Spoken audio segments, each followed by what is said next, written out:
আর বন্ধুরা, আমি আজকে একটা চিকেনের রেসিপি করছি। সবাই তো আলু দিয়ে খায়, শুধু খায়। আমি আজকে আলু পটল দিয়ে চিকেন করব। পটল তো অনেকে এই টাইমে খেতে চায় না, তখন এই পটল দিয়ে রান্না করে দিবেন, দেখবেন সবাই চেটে পুটে খেয়ে নেবে। শুধু চিকেন আর চাইবে না, সবাই পটলই চাইবে। তাই জন্য আমি আজকে পটল দিয়ে করছি।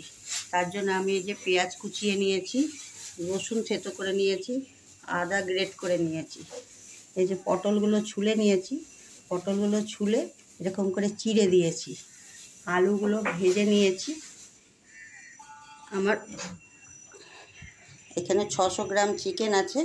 আমি এইটাকেই এখন রান্না করব। প্রথমে আমি এই পেঁয়াজগুলো দিয়ে দিচ্ছি তেলে।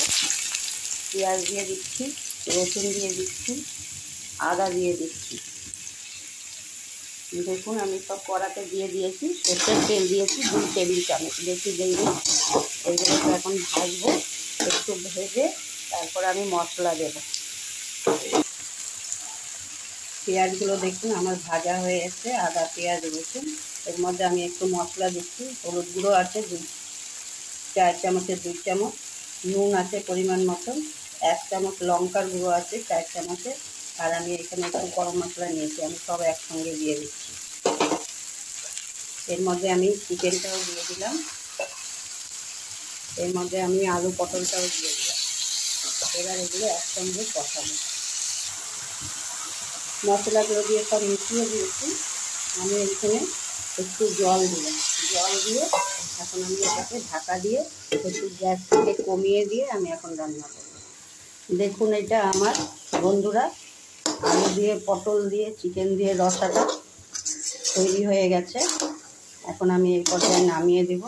আমি তো পটলটা ভেজে দিইনি, আপনারা ইচ্ছা করলে পটলটাকে ভেজেও দিতে পারেন। সব নরম হয়ে গেছে। আমার এটা কষাতে প্রায় 20 মিনিট লাগলো। লো হিটে 20 মিনিট টাইম লাগলো। দেখুন এটা পটল দিয়ে আলু দিয়ে চিকেন দিয়ে রসা, এরকম করে বানিয়ে খাবেন। এটা খুবই টেস্ট হয়। কেউ চিকেন চাইবে না, সবাই বলবে পটল দাও।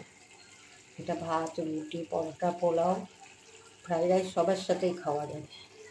আমাদের রান্নাটা যদি ভালো লাগে একটু সাবস্ক্রাইব করে দেবেন, একটু লাইক দিবেন, তাহলে খুবই ভালো হয়।